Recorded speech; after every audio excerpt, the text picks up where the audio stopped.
Okay. Driveline R&D. Start us off, baby. Driveline R&D podcast episode 75. This house Caravan, director of data science, drinking a Mac and Jack's log boom, as Lindley said in the behind the scenes clip that we just posted to Twitter, where for the record, Lindley's burping, not myself.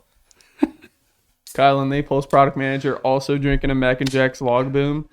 Never had one of these guys. I know it's a kind of a staple in the Seattle area. And I am Anthony Brady, director of sports science, Driveline baseball primary host of the Driveline R&D Research and Drinks podcast. Welcome to the brand new setup for everyone watching on YouTube, checking out the visuals. I mean, we said it. Said more upgrades were coming. Mm-hmm. I'm not going to say more upgrades are coming because I think this is going to be it for a while. Oh wait, I'm drinking a Montucky cold snack. Isn't this is like the beer of Montana or something, right? I have no idea whose beer that is, by the way. I just grabbed that out of the fridge. Montucky, the official, unofficial beer of Montana. You don't know whose beer this is?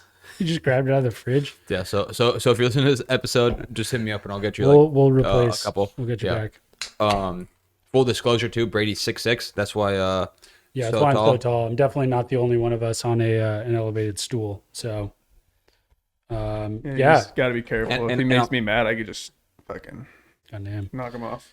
New setup. I'll be pushing on this. New setup. Shout out Mitch Vito, Yo Goats. Putting together these tables for us out of the finest mahogany we could get up here in Washington. Got some soap here to sniff. In case I don't know if that has anything to do with the new setup, but we do have that. It's a work in progress. We'll take care of the cords, but audio should be what cords? Should be chilling. I don't see the cords. Good God, Jesus Christ! I just see a bat and some gloves. Dude, episode 75, kind of a milestone episode, and we are just off the rails. Yeah, well, it is actually the most. It actually might be the latest in the like business week that we've ever recorded an episode. Yeah, Friday true. evening. Yeah, Caravan's been out of town all week. You're on PTO first half of this week. Yeah. What's his name? Did you stop by the episode at all? I guess you were on PTO. Never mind. That's a stupid question. No. Oh, there. But you know where I did stop by. Yeah, so Caravan was gone all week. Lindley and I weren't. Anything exciting happened this week? What'd you do this week, man? I didn't do anything. I'm not going to ask you that question. Wait. I didn't do anything. What did I ran Lindley do? MoCaps on, dude. Every time I run the MoCap lab, I'm not gonna. I hate to brag like this, but I feel like homies come in and they fucking PR because I bring the energy. You do bring good energy. Pick up the music, pick up the vibes. Make sure. Was brings pretty good energy too. Damn, I need to get out there and experience some, dude. Was gives it to him on every throw. I respect the hell out of it. Yeah. Like he's clapping. He's like, come on, let's go. Let's go. Literally Tuesday night after I was done, I went home and my throat kind of hurt because I was screaming so much. Yeah, I had that one with. Sarah told me your throat. I had that one with Jameson Kruger when he PR'd. Oh, 94? Big time. 90. He had 93. Oh. But it was me and Jared last week, and all of his previous mocaps were. His peak was like he had like an 89.7, an 89.6, and then like an 89.8. So he was scratching for that. He was just stuck there, and then when he was going, all of them were like 88, 89, and then out of nowhere he grabbed. I think he went straight to 91, and then after that, I don't think he threw a pitch under 92. Whoa! He went like 92. He banged out the 93.1. Everything was like 90, 92, 93. I was like, what the. That's so sick, dude. It's honestly I'm not taking any credit for that. That's one of my favorite parts of like running the lab and being active in sports science data collection stuff. Dude, like seeing homies PR. It's just like it is one of the most like satisfying instant feedback things too, because like the gun is so instantaneous, you know? Mm-hmm. You like see the ball flight and then you see the velocity. Yeah. That's good. And the trainers and athletes do a good job. Like the athletes typically have like a couple buddies that they train with typically will come over and kind of cheer them on and everything. So they got like everybody's yelling, getting them hyped up. It's good. How long do mocaps last now with all the off-speed pitches we're throwing? They're still like 10 to 15 minutes in terms of throwing on the mound. I think the most pitches anyone throws is about 25 to 30. There's probably a couple guys that have been 30 in there, and they're just like trying to PR and keep going. Obviously, their workload is fine, and they can handle that. But for those guys, you have them go through off speed first. Then you're like, if you want a couple more extra bullets. No, yeah, it's usually they start with fastballs. Ask them if they want to throw off speeds. They'll throw some breaking balls, change ups, and then some guys want to go back to the fastball, and then maybe the velo is like, oh, they actually might have a shot at PRing or getting better numbers, so they'll kind of just keep going after they've gotten more loose or something. I've experienced guys in their retests are like less into doing off speed pitches. A lot of them opt out because they just want to like rip their fastballs, try to PR. Oh, for sure. And be for done. sure. So. Yeah, I was that when I retested just a couple of weeks ago. Ben was trying to get me to throw sliders, and I was like, I haven't thrown a slider in a couple of months. Yeah, that's not if that's not what you're working on. There's probably not a ton of value. No, it totally makes sense. Yeah, if you've just been working on velo and that's what you're training for, which a lot of the guys in the current population that are here right now, that's what they're doing. They're gap year guys that aren't at school or are trying to go play like indie ball or professionally, and velo is what they need, not like pitch design or live AB stuff. Not Langen's secret sauce. Dude, speaking of back-to-back episodes, Langen's secret sauce, that's gonna be coming soon. You got a lot of DMs after last episode. He was showing me. Well, not just the episode, but me and Langen recorded it's kind of a sneak peek. I think it's gonna come out in a week or two. Langen and I recorded You're starting a new podcast? No, a mic'd up pitch design. Oh, really? Yeah. That's sick. Yeah. I didn't know you did that. Yeah. 70 pitches, right? It was the whole thing? No, it was a while ago. It was I think it was last week or before. It was Friday of last week. That's when it was. And it was kind of a bummer. Only one of the lapel mics worked. So Langen's mic'd up, and I'm just like talking really loud at the camera so that it gets picked up. But yeah, we did a whole recorded the whole pitch design, kind of give people an experience. And dude, I threw a couple banger pitches I'm pretty stoked about. Velo wasn't that great. Dude, I had some today. Bro, I was throwing splitters today. 0 horizontal break and like 12 to 16 negative vertical. Damn. Just literal 12-6 curveball. Yeah. From the side. Yeah. I what velo? Probably like 75, 78. My velo was definitely down. What was the 3D spin axis? Dude, there's like the TrackMan didn't even pick up spin. Really? Because I think it's just like spinning so slow. Yeah. I also threw I had a couple sliders today that I'm stoked about. Feeling pretty good about them. Did Rapsodo pick up spin? We didn't have Rapsodo on, just TrackMan today. I'm just trying to get movement. Rapsodo sometimes doesn't like my slot. Dude, oh yeah, that makes sense. So you're saying TrackMan like dog? It just takes does that just mean that you did have vertical break though? So like it should be calculating spin, right? No, yeah, it just doesn't it shows up as a dash. I'm not actually sure why. Yeah, but the break's red. That'll happen sometimes. Yeah, TrackMan has a few pitches. Did a spin axis read? You're swaying back and forth. What's up? You're swaying back and forth on the mic. I'm hammered, dog.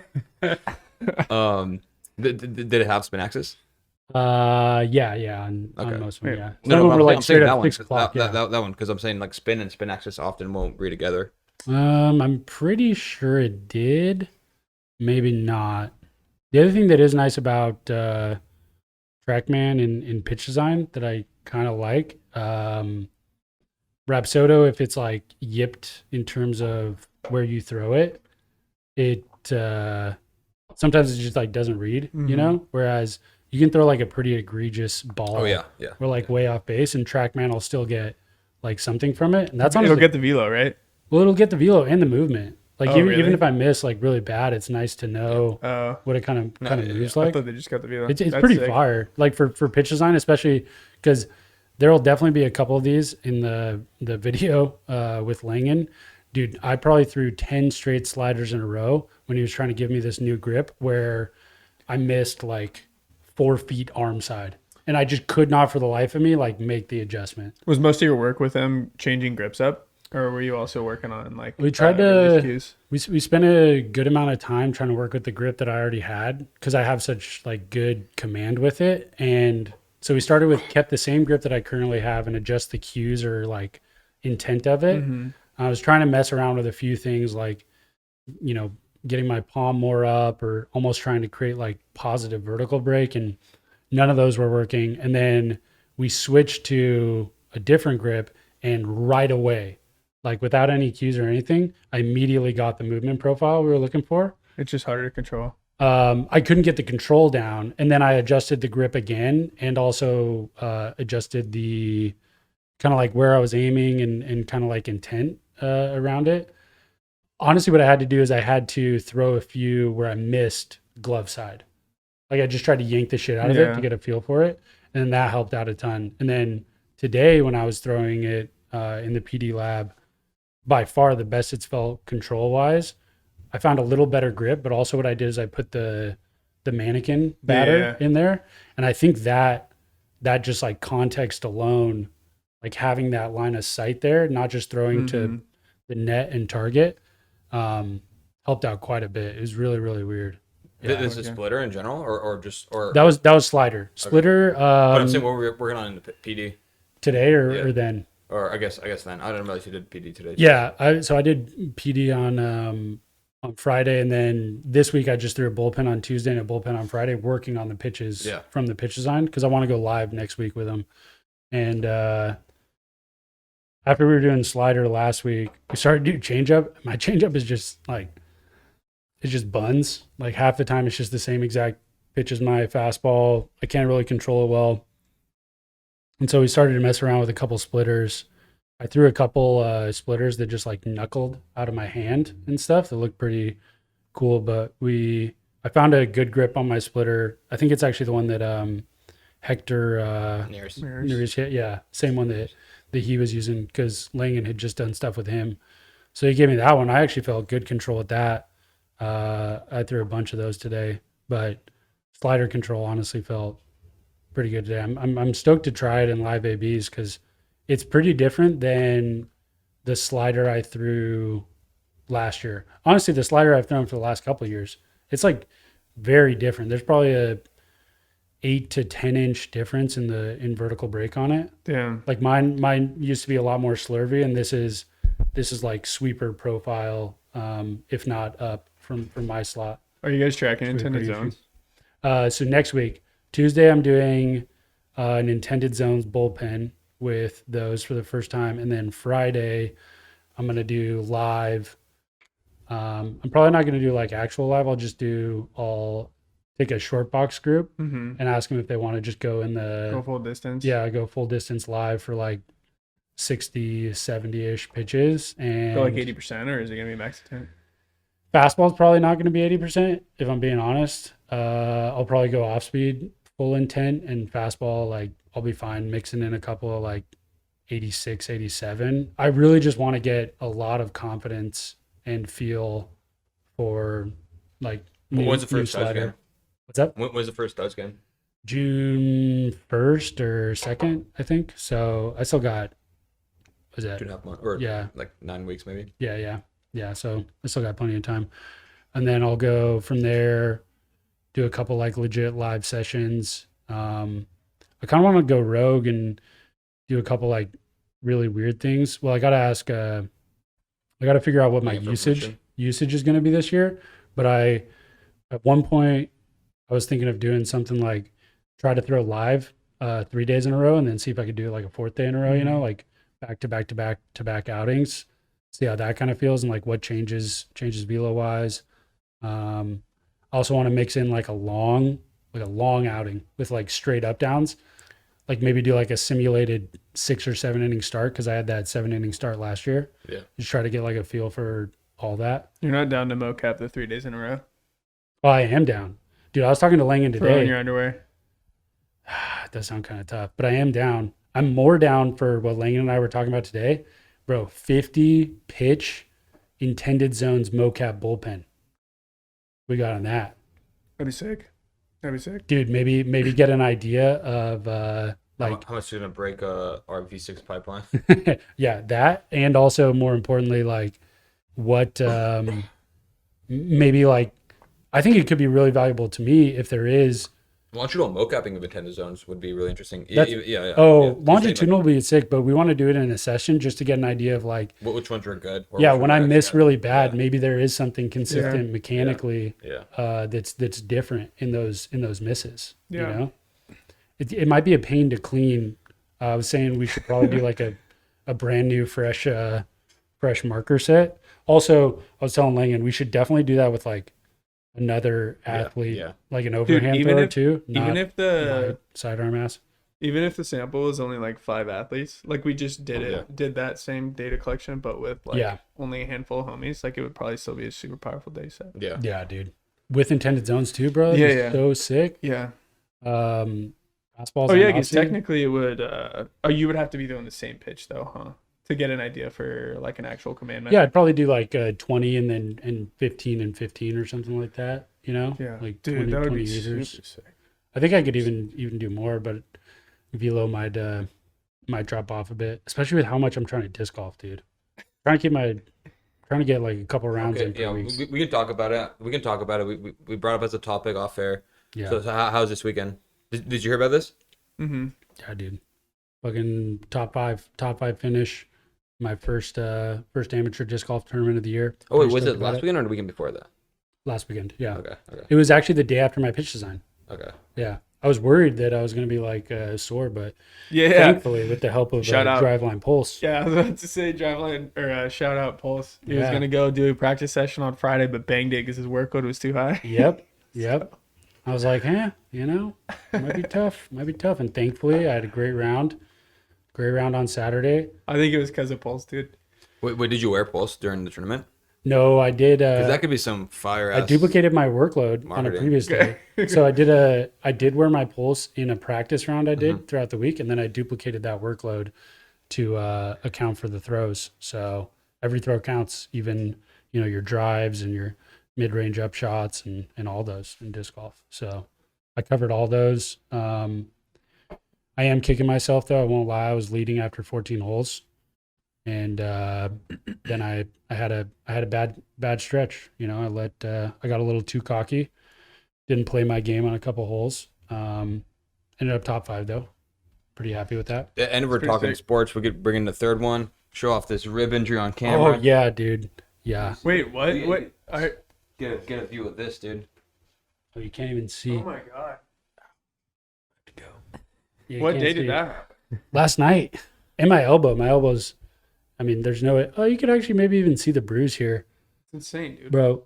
I was telling Caravan, like last night, those type of hockey games are the only kind where I like don't have a good time.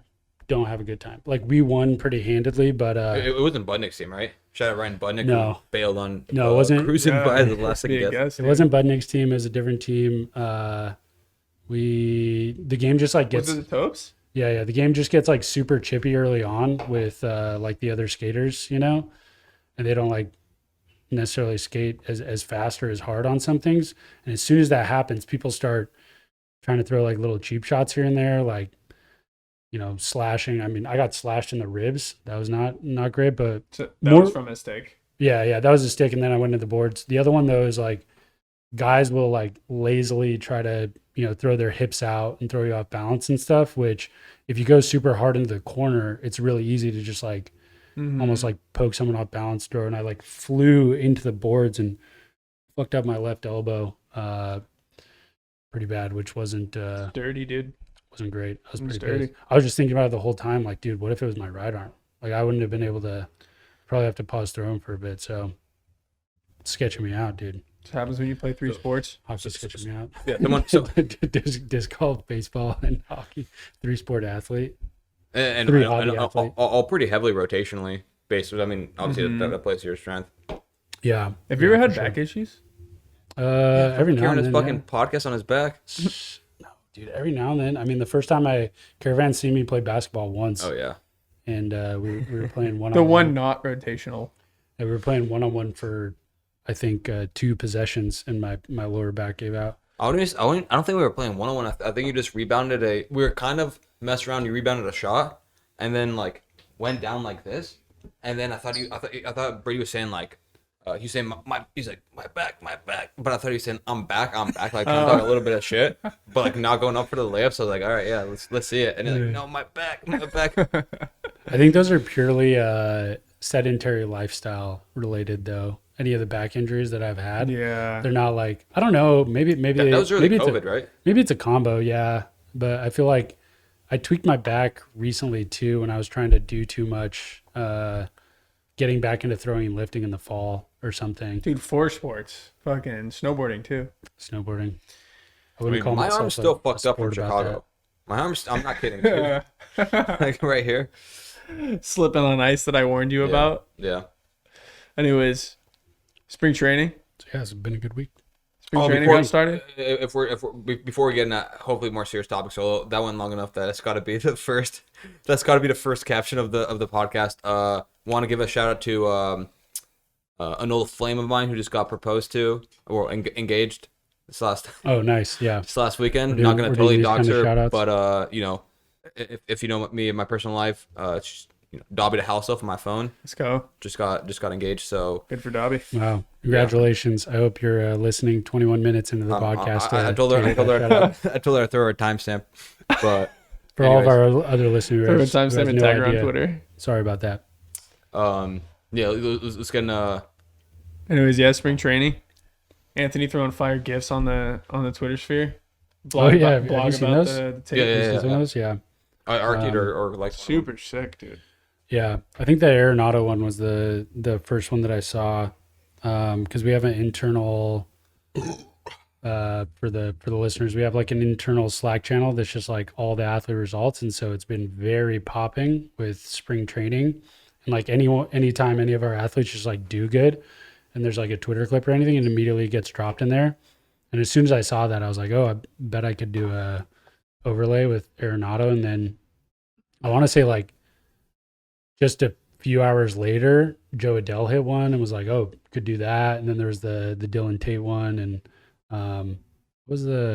Mark Canna was another good one too. Honestly, though, dude, I think the swings are more satisfying. Oh yeah. Than the pitching ones. Why? I think from the I think the camera perspective. Yeah. Dude, I thought the Tate one was really good. The Tate one liked did turn out well. He actually has like pretty unique mechanics, like Mhm. enough that it pairs up well. Clearly him. Yeah. I thought the thing about the hitting one is they're like pre-pitch movement. Yeah. You know, like I think Dude, especially Arenado. Yeah, I feel Arenado's he's got look that sick. like step thing. Yeah, he does a little like, hop weight thing. shift. Yeah. Canna too. He's got like a kind of a larger leg kick, so Yeah. it looked pretty good. That's sick. I was stoked that they even looked as good as they did, kind of overlaying them. So And you don't slow them down, so like even if they're not 100% perfect, like Yeah. you can still tell that that's them. yeah. But it's like even if they're a tiny, like especially with hitting, since Yeah. it's so variable, like Yeah. if it's a low pitch or whatever. I had someone You can still someone emailed me. I don't know if they listened, but they were asking how I made them, and I think they thought that it was like some sort of computer vision. Oh, like we were strategy, using that you know? video. Yeah, and I was like, oh, That would be the most insane Marcos. I was like, motion that would be capture of all time. sick. Yeah. That would be so high quality. And I told him, I was just like, no, we've collected data on them previously, so we know Mhm. what they look like.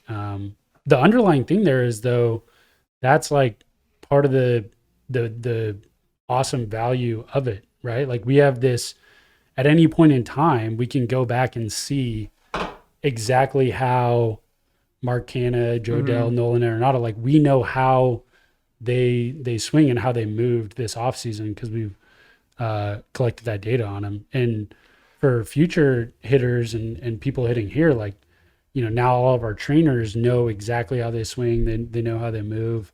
I think that's like the most exciting thing about the pro offseason guys that we like usually we used KVS in the past, but that's just limited to like, you know, we got some torso metrics out of it, some rotational velocity metrics and everything. Yeah. But it's just so much more like in depth. And I know Soteropoulos, I know is like dived like into some of the more like nitty gritty metrics that ones that aren't necessarily in Overhitting mocap. Yeah. Yeah. I mean, we still have a good amount of research to do there. I'm Oh, pretty dude, excited a about ton. that. Ben is starting to cook up some heat. The next For kind creating of mockups, really? next kind of big Okay. one he's ripping is this big. I don't know how big it'll be, but he's looking at some bad path, bad speed stuff. So kind of just like explaining the value of the mocap lab, being able to get us all the more metrics we can get with the markered bat compared to what like blast or other bat dongles can do, and like all the visuals. Like, Dude, he was looking at something today about breaking up the landmark velocity components in all three directions, which I thought was pretty interesting. yeah. Like taking the z value velocity and then the x and y, and how those kind of like interact for bat path stuff. Yeah, for sure. Like making your like the contact more efficient. Me and Dudo shout out Max Dudo, have been, or like we talked about it a bit ago, about having like instead of an attack angle, having like an angle of your bat path, or like angle of bat path through the zone. Average angle or something. Absolutely. Or like Yeah. and even like having like a surface area of the like barrel in through the zone or something, and trying to maximize that instead of like focusing on like attack angle's great and some of these other positional metrics are great, but it's just only at contact.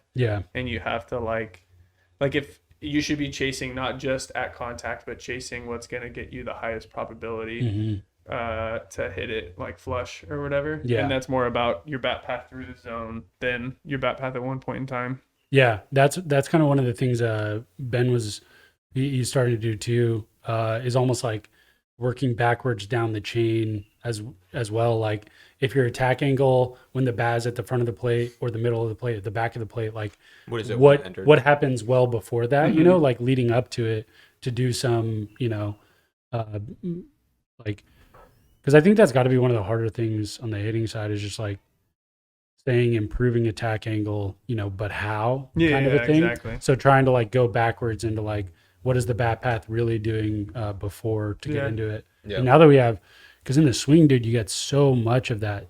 Just the bat path alone throughout the whole entire swing, I think is crazy valuable from the mocap lab. Not even the kinematics portion, I mean, just use few enough frames. It's the same thing. The attack angle and the bat path when it enters the zone. Yeah, for sure.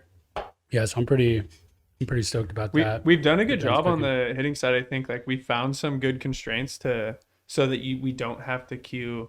So like if you're gonna rely strictly on cues to fix or to like increase your attack angle or whatever, like you were saying, but how we've done a really good job of just finding constraint drills like a low machine to flatten out your bat path, or just like shoot for a line drive straight back at the machine, for example. But like if we want to shoot for like strictly cues, we'd have to figure out how to like cue what leads up to it. Yeah, it'll be interesting seeing all the bat path stuff alone that's able to come out of the lab.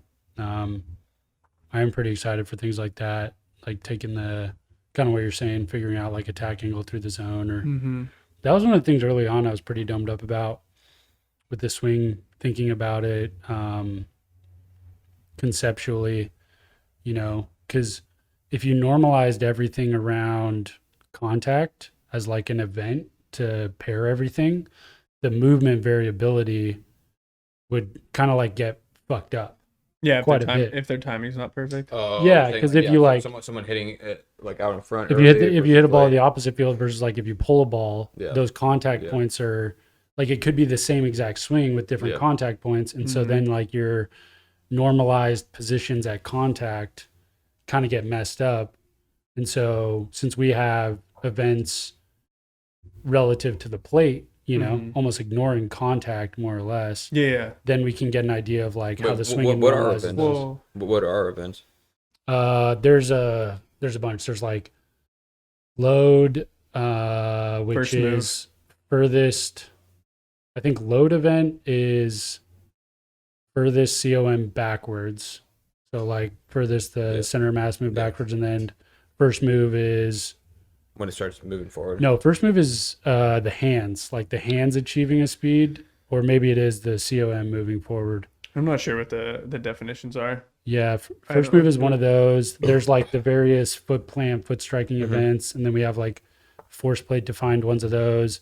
Then for bad path related events, there's the sweet spot crossing the back of the plate, the front of the plate, and then a plate's distance in front of the plate. So it's like, because the plate is 17 inches long, I think. I think I'm not that's sure. Yeah. I think that's right. I almost want to fact 17 check and a half. myself. I think. Yeah. Yeah, so it's like the back of the plate, front of the plate, and then another 17 inches in front. So kind of like 3 points there, which we could kind of change that because we know the position of where the plate is. So we could Yeah. technically, with the full signal data, we could take it at whatever point we want. And then there are a couple finish metrics, but all those are going to be standard across. Because really, what we don't really have is when contact really happens. Yeah. Because we don't have Yeah. like a marker to ball or anything. We're doing I think right now we're proxying contact as like peak bat speed. Oh, but one of the things Ben's looking at in this write up on bat speed and bat path stuff is how Oh yeah. he's pairing it off of Edgertronic data, and it's like peak bat deceleration lines up better with contact than peak bat speed. Yeah, I wouldn't be surprised by that. I was about because yeah, I wouldn't be surprised by that at all. I was about to say from our blast KVS validation, we were marking up the ball then, right? Because we didn't have to guess on contact. No, it was off a won. T. Oh, that's Yeah, we marked up the T.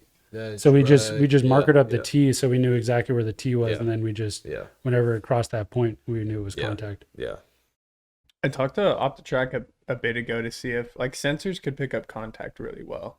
Yeah, Like if we had a sensor on the bat that would pair with the motion capture data, but there's not like an easy solution there for an IMU that connects directly to pulse baby. I think we could get those. Pulse on the bet. We could get those. We could get those balls that the Washington State Lab has. Oh yeah. The reflective leather balls, and use Mm-hmm. those. Ben and Jared really want to do that. I think we should at some point to get a better understanding of like when contact happens. Even a quick validation. Yeah, check. Dude, but timing. I think there's so much like perception and context stuff that would switch up. Yeah. Like Yeah. swinging at a bright silver ball. Oh, I see what you're saying. Yeah. Like you just gotta like look, Like I'd imagine that it would like trip people up, Yeah. Just like Have we tried with the 0.2 stickers seconds yet? early. Have we tried with the stickers yet?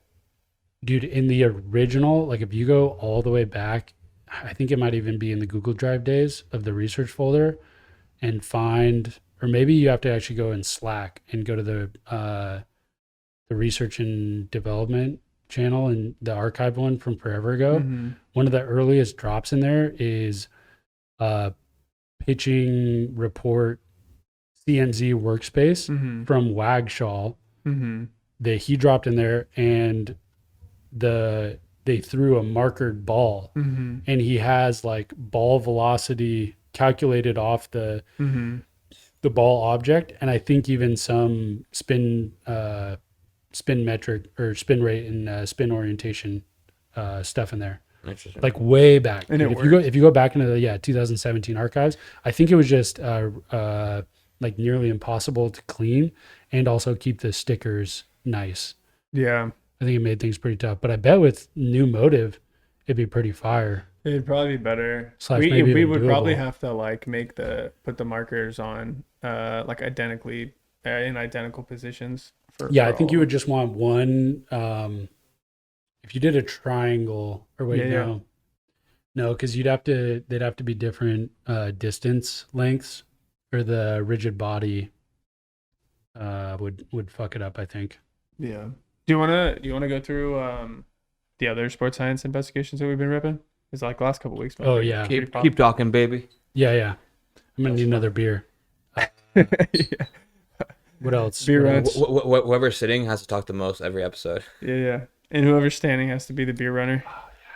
So yeah, Speaking of- Ben's working on the bat speed stuff going forward, but the stuff he's been doing was, well, actually, okay, let's not talk about it too much because we should get Ben on here at some point to true. talk about it. But to give like a little bit of context, the reason we originally brought Ben on to Driveline is because when he was doing his master's degree, he wanted to do thesis data collection with us. And what he wanted to look into was jumps. I think it's the Lehman study, Lehman and someone else, but they did some early stuff on like all the different types of like performance jumps, like broad jumps, lateral bounds, and counter movement jumps, and which have the best like predictive power or correlations to like velocity, pitching, and I think hitting stuff too.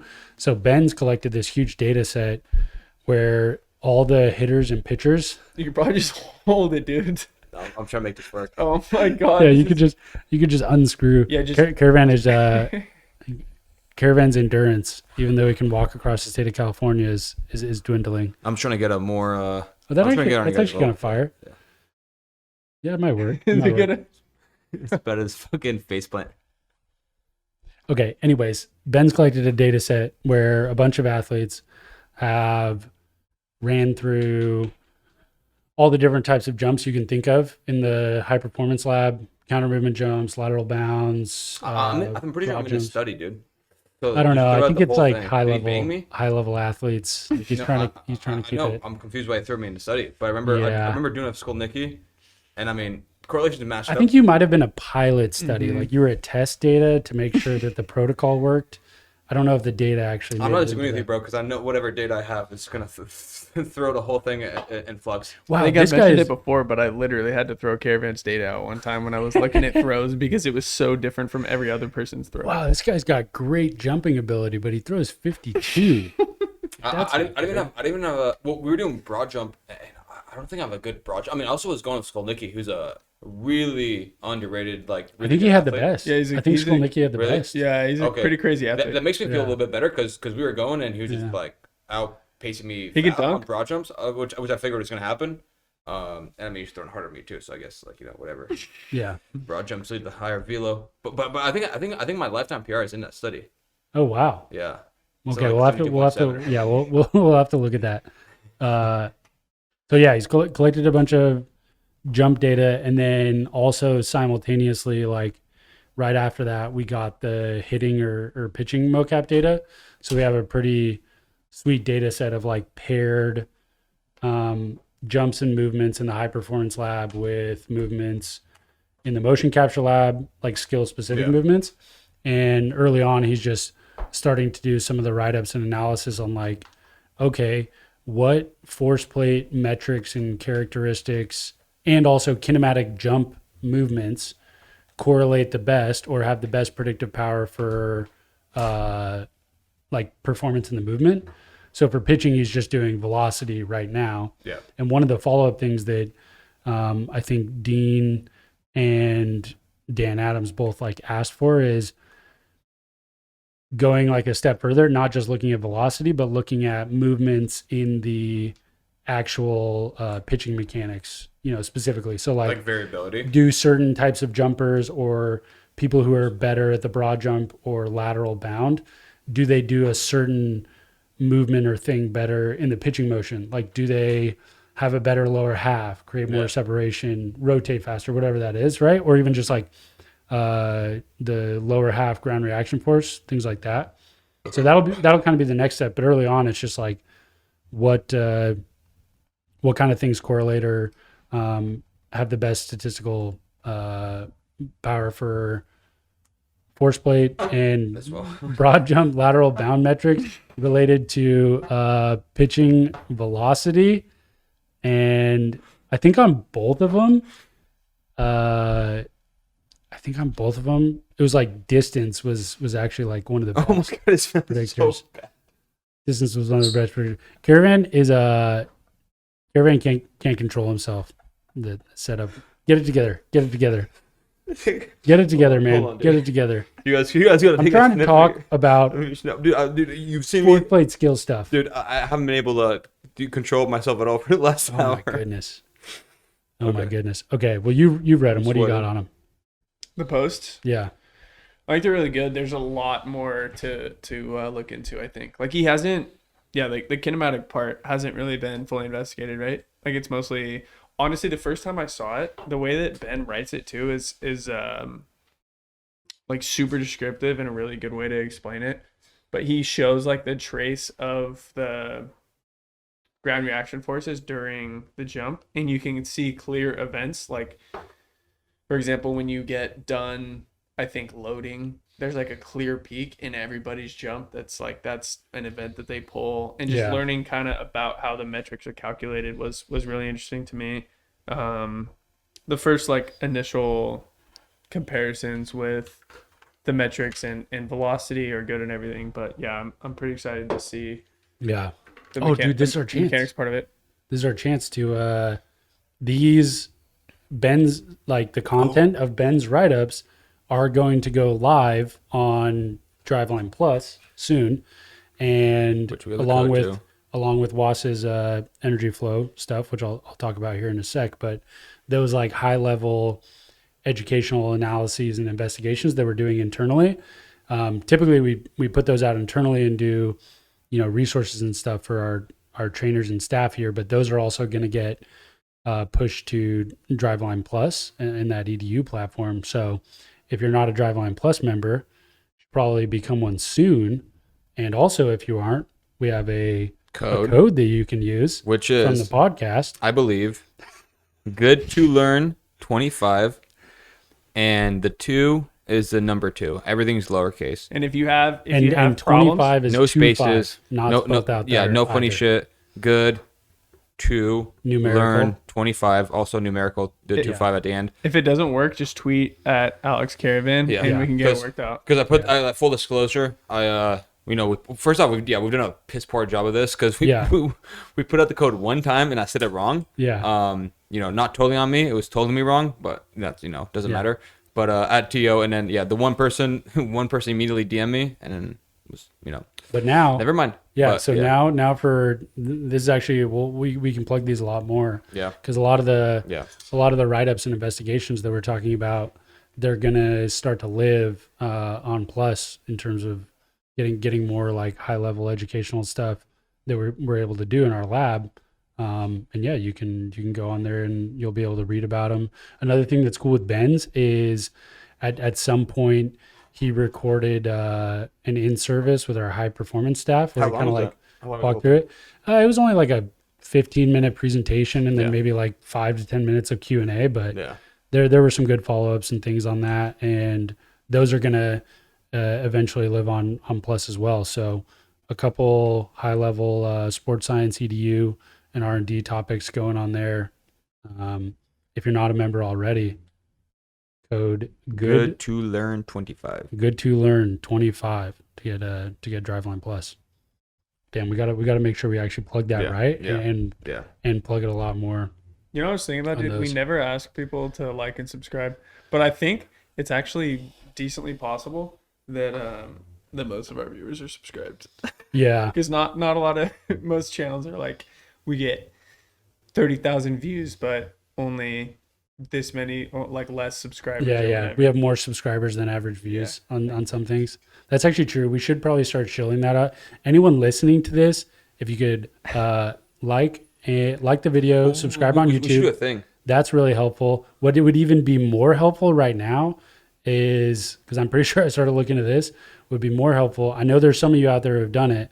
I think like 26 of you, but ratings on Apple Podcasts or any other podcast platform. Oh, really? Yeah, we have like, it just like drives it up on the like sports or baseball, categories. And it's just, I think a good indicator of stuff. I think we have like 26 or 27 or something. So if you see this, rate the podcast. I'm down as fuck to do a giveaway. Like when we hit like 600 subs, 700 subs. What do you, never mind. I don't know. Fly them out. Fly them out for an Fly them assessment. out. That's where you win. Giveaway. Dude, you want to do a giveaway for 600 subscribers to fly someone out? Honestly, what I said, that's a giveaway. That can be 1,000 subs. People do like, hey, if I hit 100,000 subs, I'll release some apparel that you can buy. And you're like, if we hit 600 subs, we will fly you out to Washington. All the subs. That is so beast. I like the video, subscribe. Yeah. Give us ideas for what we should do if we hit certain No, milestones. but not too good of ideas because then we're actually gonna do them, dude. Like if someone's like, "Oh yeah, you guys should do this for free," and I'll be like, "All right." No, definitely give us those ideas because they'll be better than Caravans Fly 'em out. while you're at Washington. Fly them out. I mean, I got a spare mattress for sure. I got at least one spare mattress. The Potentially 600th subscriber gets to hang out with the day for all of us. 600 subscriber gets to fucking crash in my room. Anyways, like the Energy podcast, rate it. That'd be helpful. Oh yeah, Any of another them- thing. That's about to be an AP. Another thing. Well, Was has been ripping some energy Scott flow. Wasserberg, Yeah, past guest from 2 episodes ago. Kyle Wasserberger. Follow him on Twitter. Was it KWW underscore DL underscore DL. underscore DL? Yeah. Because he's also putting out some juicy polls, asking people, kind of like challenging some pretty common coachisms. Like one of the most Dude. common ones is that like athletes transfer energy. Mhm. I've said that before, but you can actually measure it, and definitely one of the more exciting things in our latest biomechanics pipeline, where we're actually quantifying energy generation and absorption. I don't want to talk too much further on it. We should get Was on to Yeah. actually like give some more Or- in-depth stuff, Be a Driveline Plus member. or be a Driveline Plus member and check it out there. He's ripping a lot of really cool analyses on how energy actually transfers segment to segment and gives an actual like good look for what that actually looks like from a quantitative sense. Also, dude, the whole idea behind like using your lower half, it's just like that's like one of the biggest pitching coachisms, I feel like. Oh, yeah, And it's, dude. like actually looking into it and how much the lower half, like what the like contribution of the lower half. How much is. does it really contribute, kind of a thing? Yeah. but I do also how believe- specific the contribution Exactly. is versus just like use your lower half. Yeah. yeah. That's a very common like pitching Twitter video comment. Like guy throws hard and then you're just like, oh, doesn't use his legs, he's gonna get Tommy John soon. You know? Yeah, exactly. Even when I was playing in like, He's putting all the stress on his arm. Even if he used his legs, which I'm not even sure what you mean, he'd still be putting all the stress on his arm. What do you think? If you can just squat 800 pounds, all of a sudden your arm experiences zero torque when you throw Yeah. 95? How would that make sense? yeah, even in like little league or I played pony baseball, but even then it was just like people were like, yeah, he doesn't use his legs, so he's That is he's a not, he's gonna very, get hurt. yeah, very common cop out. That one actually like kind of dome me up too sometimes when I would like really try to use my legs more, you know? I'm like, Yeah, it's like how much more can I use my legs Yeah. right now? I'm trying to use my Yeah. legs. It's like, but I'm still using my arm. Like, no matter how much I use my legs, Yeah. my arm is still ending up like back here Mm-hmm. at some point. So, energy flow stuff that Was is cooking, that's pretty fire. That's got me hyped. Yes, and if you want to know more about our assessment and what goes into it, Jared Skolnicki, another sports Yeah. scientist here, put out a fire assessment video. J Dog, It's on our YouTube channel, right? yep, Mm-hmm. it's on YouTube. Dude, I was looking through that. I think I was telling one of you guys, our YouTube channel was so fucking random during COVID. Oh We yeah, didn't put out anything. Then we started putting out clips of our podcast. And literally one Oh, of them is just yeah. like, Kara spills his Mentos while explaining APIs. And I was looking at the end of the video to see like if you can even tell, I like spill it like on the side, like I was like taking it out of the closet. I'm just like, oh fuck. And then I was like, yo, these Mento gums fucking blow. Like when this was this? The What's up? closet? Uh, The closet. yeah, the yeah, clofus. I yeah. remember that now. That's right. That's right. Oh, how Simpler far we've times. come. Other times. Yeah. And then Stuff we were is just doing cooking on random Plus. drills, but I think now we're gonna start putting we're putting out more steady, high quality content. Yeah. Jared's got one coming to YouTube soon. Kind of the next one, the follow up was like, what is the pitching biomechanics assessment? Like, what do you get when you come here? This next one's going to be talking more about like why, the why behind the pitching Yeah. biomechanics assessment, or like why is it so important? goes a little more in depth into a few of the things that we do with it. Like talks a bit about, I think it's going to talk a bit about stuff like the bucket system, drill scores, mention the athlete composite score, how it's used with athletes, you know, the test retest, that type of thing, mechanical changes, you know, all the stuff. A lot of the stuff actually that I talked about in the Dillon Tate blog too. Oh yeah, yeah. That'll You be should good. plug that, and you guys both talk about your podcast appearances. Oh yeah, Dillon Tate. I'm be on the Joe blog Rogan's write-up. experience next week. Honestly, too. most of that, most of the, yeah, he doesn't know though. Oh, fuck it. I You're the- was scoping. Austin, Texas, one of the flights I considered. You're the only person that knows you're going to be on that podcast. You're just going to crash it. Yeah, Dillon Tate blog went out. Actually, that just started as a write-up because Bill mentioned it to me. I hadn't even thought about it, but he was just like, hey, we've got like every offseason of Dillon Tate's data since, you know, his MLB debut. Like there's probably some pretty sick in there. Turns out there was. And we did a pretty good job working with him. So talked about some of the mechanics change that he's gone through over the last few years. Obviously, when he came into the league, you know, fastball velocity, I think was, what did I have it? Yeah, average fastball velocity was 93 to 94 in his debut year. And then the year after that, it was 94 to 95. And then in last year in 2021, I mean, his average was 95 to 90, 96. He ran a few up to 98 plus, which is pretty exciting. So honestly, the majority of the credit for that blog, 100% goes to Dillon Tate for sure. And then also the next person is Bill and not me. I just happened to write up the analysis and some of the things that kind of like changed along the way, but that was a really, really fun one to talk about. Oh, and also I was on the Locked On Orioles podcast. Yeah. Shout out Connor Newcomb for inviting me and Bill on there earlier this week. It was a fun time talking a bit more about it. I actually might have a decent podcast appearance coming up. I would want to sit on air in case it falls through. Ooh, okay. But I think you kind of know something about it. I have some to ideas. brush up my Spanish. That's all I'm gonna say. Okay. I'm gonna have to brush up my Spanish. Okay. No, I don't know, but I can. Lindley, what you got on your flex? I was on the S2 Breakthrough pitching podcast with athlete Ashley Sunshine, who's their Ashley Sunshine. She's their director of pitching at S2 Breakthrough. It's a softball facility in Chicago, and this is like the third series of their podcast. And it's like all about workload and everything, and like everything about velocity training and softball. And it's just like kind of in the Stone Ages compared to the way that we approach velocity training and workload in baseball. Because, you know, how many times have you heard like the softball windmill pitching motion is like natural, so they don't have to worry about workload. They can throw 400 pitches a day. Exactly. You have like 2 or 3 starters on a team, even like 2 or 3 starters who get innings on a team, even at like Power 5 schools and everything. And then even training, like to get to that point, everybody's like a lot of athletes are just training as hard as they can, max effort every time they go out there to try to PR.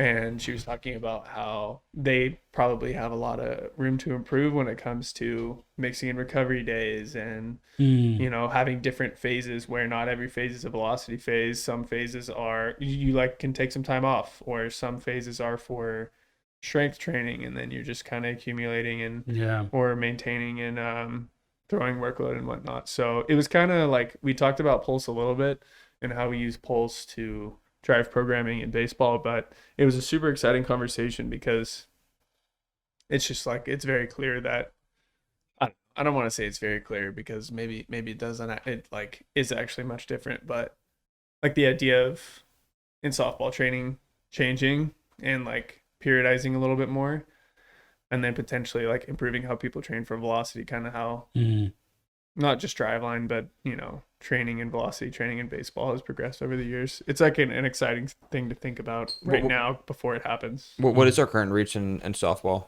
like from a pulse point of view?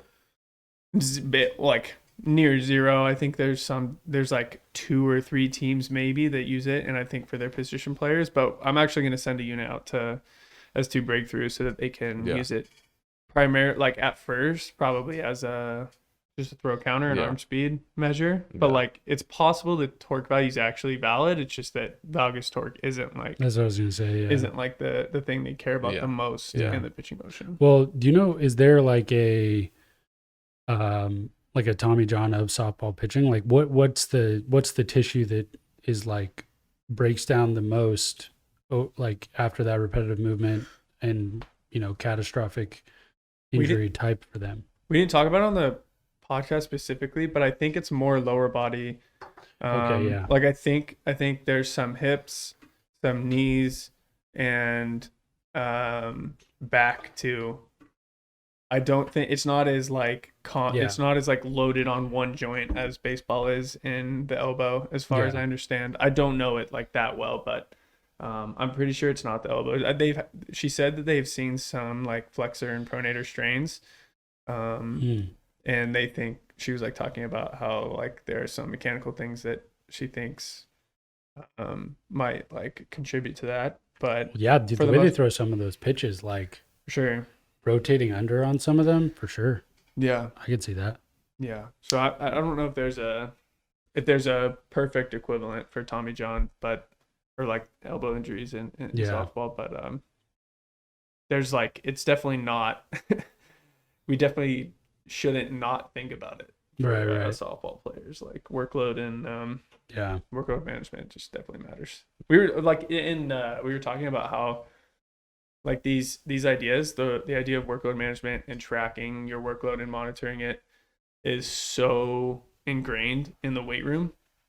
It's like everybody's quantifying their shit with sets, reps, weight, RPEs, even RPE. Like there's all these systems that are just like normal to do in the weight room, and those exact same principles should just be applied to like throwing and everything. And pitch counts is a good start, and like pulse is obviously great, but it's funny that we all accept it in the weight room and even in normal things in our daily lives, but it hasn't quite made it all the way into skills training. That's so true. Like every large on-field skill battle, like the best analogy to overcome it almost always goes back to like strength and conditioning and weight room, you know, like if this was happening in a weight room or something, like everyone would be like, okay, that makes sense. You shouldn't just roll in and you know, max rep squat 80 times then call it a day and leave, you know. It's interesting. Or like even as simple as like progressive overload, like lifting a little bit more the next week than you did the week before or whatever, or like trying to. And just deloading as well as a concept. Understanding deficits and whatnot and plateaus and super compensation. I think one of the HP projects we're trying to get started is actually, well, it kind of hinges on compliance of the athletes actually entering their weights in the track workouts. But I was talking to Oz and Besky about this, and Comstock and Stefan Simmons, our director of HP, yesterday. But we want to start actually building like weight training load, like models and formulas, and like matching that up to performance. And then also that'd be like sick. And right now it's all based on the assessment. Tools. And well, the thing is, people are just so inconsistent about entering weights. But I think it's just like just making it normalized, spitting out like insights and reports for the people who do, getting more compliance that way, and then being able to run like a longer longitudinal study there. Obviously, I think it's going to be way more useful with an athlete, obviously, because people will start from a different base of strength. But that's interesting. That's super exciting. If you really have like if it's part of the athlete meeting and athlete plan, like it makes sense that they would be more driven to enter it and like care about it as well, right? That's cool. Yeah, that's pretty far. Pretty good on episode. Should we just hit a dating corner and wrap it? Let's just wrap it. Let's just wrap it. Unless you can deliver your most No, I'm gonna be so mad that I even just said unless there. What's up? No, I mean, first off, the last time we did dating corner, we had really good compliance. Oh, compliance! Jesus Christ! Yeah, this is making it. Fan engagement. You're making a great argument for it right now. Fan engagement from our female audience, which is pretty low. I mean, you know. See, the problem is though, we did the plug asking for likes and ratings and subscribes, and if you give a dating corner segment right now, you're gonna be like, hey, we got the most likes, and stuff. Drop a comment if you want more. Drop a comment if you want, because I mean, listen, like, please don't. Like, Brady's justifiably a little bit scared. But I mean, the man likes data, so I'm saying if there's enough data that can convince him, that is such a good description. Yeah, no, I'm not telling the full story. Justifiably a little scared. I'll make it 45 seconds or less. I mean, it's at the end of the podcast, so let's do a fake end now. Thanks for watching, everyone. Episode 75. We'll see you later. That way, now if I have to clip this out, I can just go to there and we're good. Okay, yeah. Peace. So Brady's already heard the story, but also the lead is kind of the funnier part. The best part. Wait, which one should I tell? I'm trying to think of a story that you could. So I mean, I was traveling with my mom on a family trip. Pivoted last second to A's. Pivoted last second to Phoenix. Mostly my mom started kind of like swiping on Tinder. Second to last day there. What did his reaction? Anyways, so I kind of kick it off of this one girl. This is way more depth.